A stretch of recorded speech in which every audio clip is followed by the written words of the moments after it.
Welcome to the next series of SSIS 2012 Integration Services tutorial videos. In this video I will talk about another enumerator of Foreach Loop, which is From Variable Enumerator. I'm Razarat, SQL Server MVP, author and trainer. From Variable Enumerator provides ability to loop through arrays of objects, for example, array of string, array of numbers, array of specific objects. This array can be loaded from .NET script, which actually can be in forms of array or array list or similar kind of collection structure, and this should be loaded into an object type variable in the package. For the sample of this, I use this scenario. There are some CSV files, sales data files, that comes through a source directory. Then there is a loop structure that we actually want to use a loop structure to pick those files that are not exist in our archive folder. Assume that each time that we load data, we move the existing data from the source into the archive folder. So we just want to focus on those files that are not exist in archive folder, because if there are exist in archive folder, there are duplicate and we do not want to load them again. So for this reason, I use a script task to find new files, just files that are not exist there. And then I fill those files into an array list, and then that array list will be used in the for each loop. Okay, I create a SSIS project. I create this project in From Variable folder. Solution names, containers, and the project name From Variable Enumerator.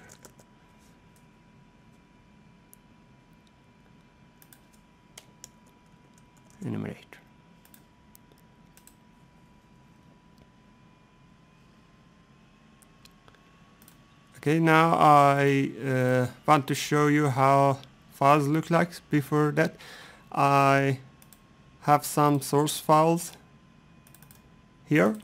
As you can see, these source files are kind of CSV files. Each file consists some sales data information, product name, product category name, sales amount, order quantity.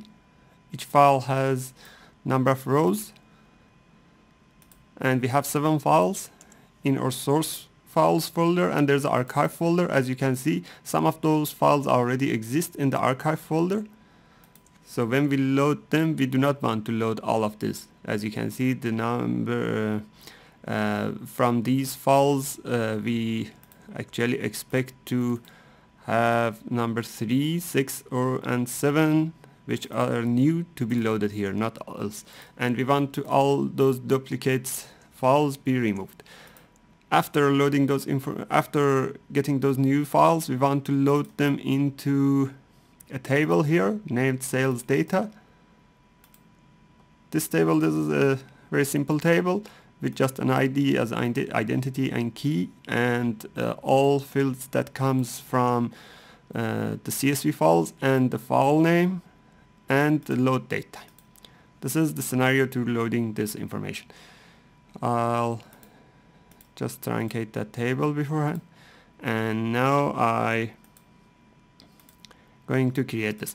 I use a script task to find out those files that are not exist in the in the archive folder. So I create 2 variables. First is source directory path, which is a string, and then archive directory path, which is again string.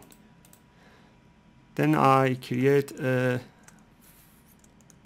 variable names files to be added as object type, This is for loading the array of new files into this. And let's fill this variable. Okay, this is source directory, and then this is archive directory path. I'll use a script task. I named this as lookup to find new files. In this script I use two input variables, which is archive directory path and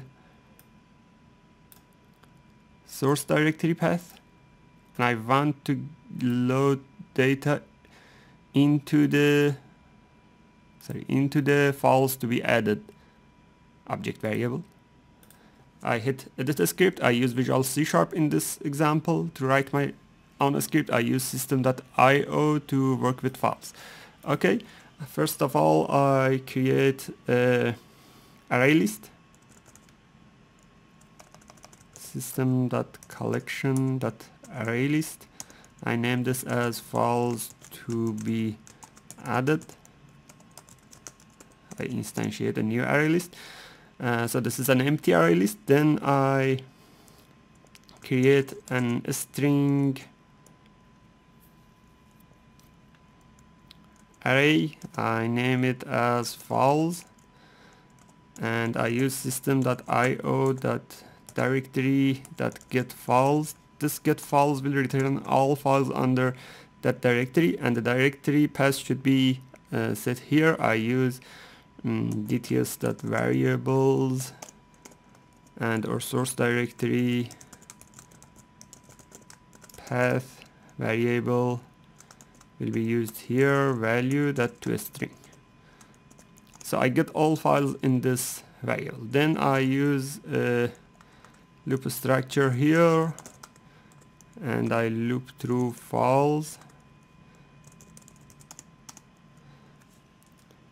and then I want to check is the files exist or not. This files will be a full qualified path of each file in this directory, so this contains the source directory path as well. So I want just to get file names and then check them, are they exist in archive folder or not. So for getting just the file name, I use system.io.fileinfo object. I instantiate this. I should assign the file as an input to this file. Then I can use inf.name, which will be only the name of file and extension of it. Full name will be the full path, but for this one I need just name.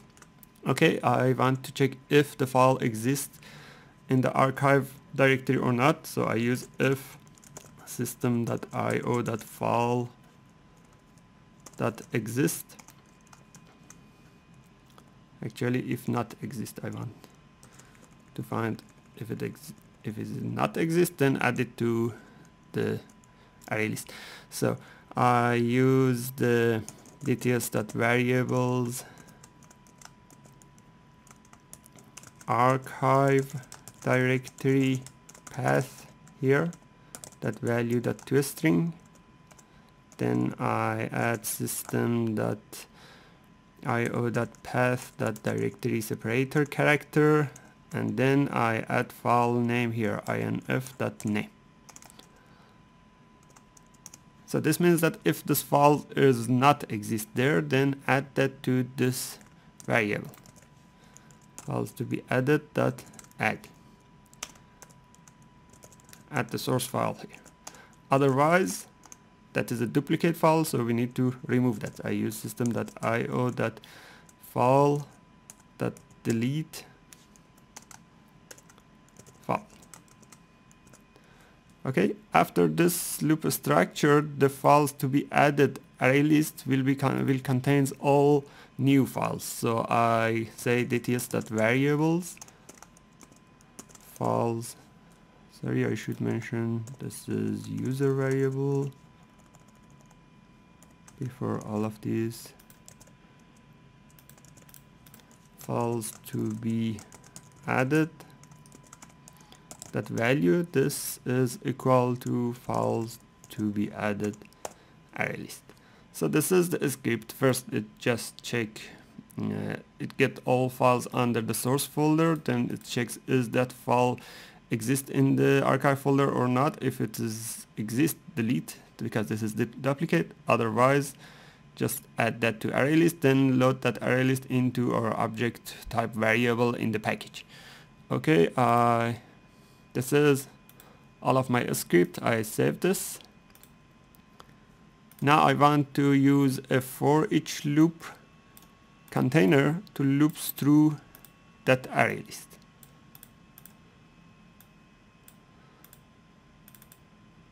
I name it as looping through array of new files, and in the collection tab here I choose for each from variable enumerator. And in the when I choose from variable enumerator, as you can see, there is only one configuration here, which is the source variable. Our source variable is the variable, object variable that we have our array list there, which is files to be added. Okay, then I go to variable mappings, and here I want to create a new variable. I name it as file path. As a string type, I want to load each file in each iteration in this one with index 0. Okay, so this is all configuration required in the for each loop. As you can see, just the source variable, from variable enumerator, and then destination variable for each enumeration, for each iteration. Now I want to do the data flow. I use the data flow task here. Load file into database. Here I use a flat file source. I just do this fast because I've done this in previous video too much, so I just here do this to illustrate to you how this works. I use one of the archive files as a source here. I choose text qualifier. We have text qualifier out of double quote, then columns. As you can see, columns are like this, and I choose retain null values from the source as null values in the data flow. Okay, now before loading this into the destination, I want to use a derived column transformation. That derived column is for fetching the file path, file name and the date. For the date, I just simply use datetime function get date. I name it as load date time. But for the file name, the story is a little bit different. For the file name, we need to load that file name based on only the file name, but file path consists all the path of the file. So what I want to do is just to specify the file name. So file path is a string that actually contains, as you can see here, a string may contain some backslash. So what I'll do is just get the last token of based on the delimiter, which is backslash. So I can use expression here, expression function, string function here, which is quite new in SSIS 2012, token and token count. Token count will provide number of tokens in the character string. Character string is file path, and I want to find backslash. I cannot use single backslash because it's a reserved word, so I use double backslash. So this will return number of tokens based on that, but what I want is not number of token. I want to get the exact token, which is the latest token. For this one,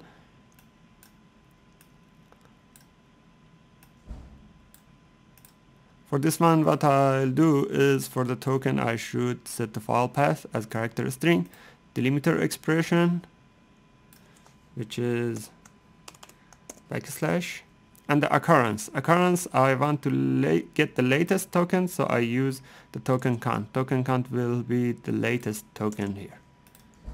So this will return a Unicode string. Because the default of this is 0, because the file path doesn't contain anything, I want to change the length to something more meaningful, so I use a typecast here, DTWstr before this, and I say that this is a WSTR string with length of 50, and this will change that length. Okay, so I named this as file name. After that, I want to load those information into the database table. So I use OLEDB destination, and I create a connection to our sample database, and I choose sale data here. As you can see, there's nothing here right now, so I go to mapping, and here you can see everything is already mapped based on the names. Okay, after finishing this, I want to move the new file to the archive folder as well. So I put a file system task here. After this, I rename this to archive file. I change it to move file. Source path is variable. Yes, I do not explain file system task because I explained this in another video. You can use that video. The source is file path, and the destination directory is also variable. I use archive directory path, and I do not say that overwrite destination because I am sure that there is no duplicate files, because I removed those duplicates in the script before that. Okay, as you can see, this has an error here. This is because the source file path is empty. I just changed the delay validation of this to true, because that variable value will be resolved dynamically. So here, before execution, what we expect here is that the archive file here doesn't have number 3, number 6, number 7 files. And here in the source file we have everything. So after execution, those duplicates should be removed, for example 1, 2, 4, 5, and those new actually 3, 6 and 7 will be loaded into database and then copied here. So I execute this.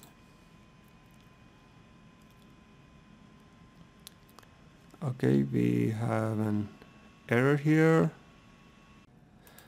Okay, I just want to investigate the error. I go to a script task. There should be something wrong, a typo or something like that. I go to a script task. I put the breakpoint here.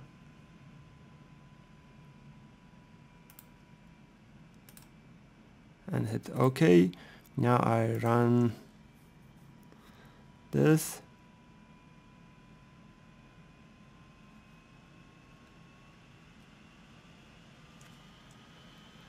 Okay, this is the script. Okay, so looping through files seems to be fine. The only things that seems to be wrong is here. It should be files to be added, not file to be added. So I just stop this. It's files to be added. Okay, now I change this to files to be added. and I remove that breakpoint. I save this, hit OK, because part of that script executed, so I actually fill all files back in the source file folder. Okay, so now back again we have all files here. Sorry, not this one. All files here. And in archive this. So I execute this.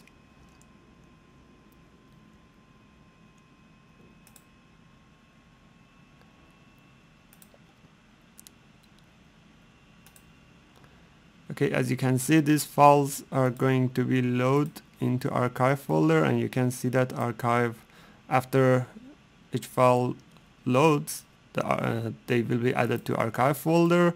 The source files are empty right now because duplicates removed and news added to archive. And here, when I select information from this, you can see that information loaded with the load date time and the file name, which are new files name.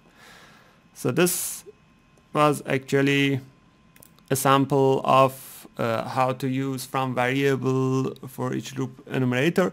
The best practice for using this from variable is where you can use .NET script to fetch something into array much easier than, for example, using some SSIS task, because sometimes it is much easier to write just few lines of code instead of creating dozens of SSIS tasks and then load those information into ArrayList or collection kind of things, and then use that from variable enumerator to just loop through that